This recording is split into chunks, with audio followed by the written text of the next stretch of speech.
Hello students, dictation 5 second बाद शुरू होगा।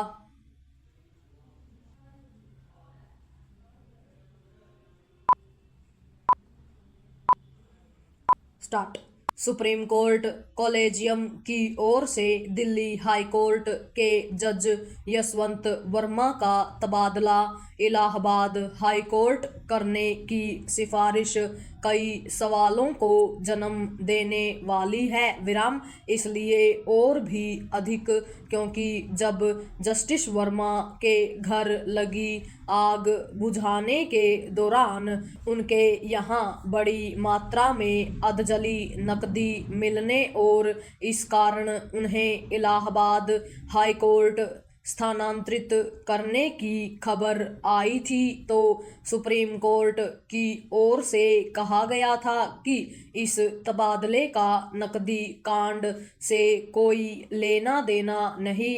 फिर उसकी ओर से कहा गया है कि उनका तबादला रोका जा रहा है, लेकिन दिल्ली हाई कोर्ट में उन्हें कोई काम नहीं दिया जाएगा।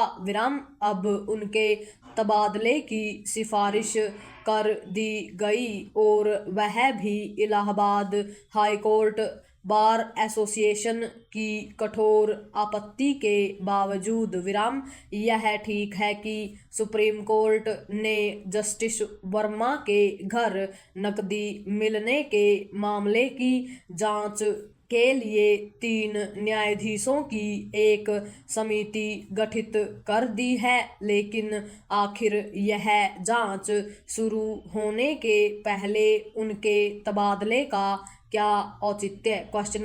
प्रश्न यह भी है कि यदि जस्टिस यशवंत वर्मा जैसा मामला किसी नेता, नौकरशाह, कारोबारी अथवा अन्य किसी का होता तो क्या उसके साथ भी कुछ इसी तरह का व्यवहार होता? अब तक तो उसे गिरफ्तार कर लिया गया होता और सीबीआई, ईडी आदि भी सक्रिय हो गई होती। आखिर एक जैसे मामलों में 2 तरह का आचरण क्यों?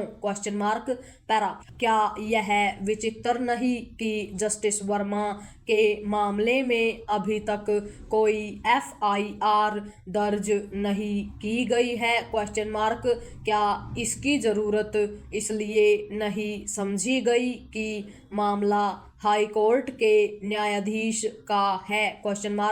आखिर आम जनता को ऐसे किसी नतीजे पर पहुंचने से कैसे रोका जा सकता है कि उच्चतर न्यायपालिका के न्यायाधीशों के लिए अलग नियम हैं और शेष अन्य के लिए अलग? यह सही है कि उच्चतर न्यायपालिका के न्यायाधीश विशिष्ट व्यक्ति होते हैं, लेकिन इसका यह मतलब तो नहीं हो सकता कि उनके संदर्भ में नियम कानून भी विशिष्ट हों। यह दोहरापन तो लोकतंत्र और संविधान के बुनियादी सिद्धांतों के खिलाफ है।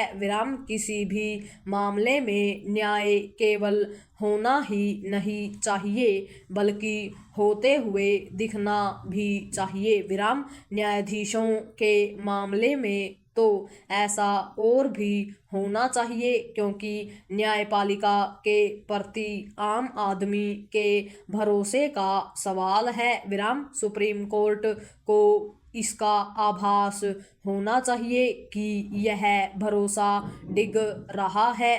यह ठीक नहीं कि जब इस भरोसे को बहाल करने की जरूरत है तब ऐसे काम हो रहे हैं जो संदेह भरे सवाल खड़ा करने वाले हैं। इससे इनकार नहीं कि न्यायपालिका की स्वतंत्रता और स्वायत्तता बनी रहनी चाहिए, लेकिन लेकिन जवाबदेही और पारदर्शिता की कीमत पर नहीं। विराम। जिस किसी व्यवस्था में जवाबदेही और पारदर्शिता का अभाव होता है उसमें खामी ही घर करती है। पूर्ण विराम।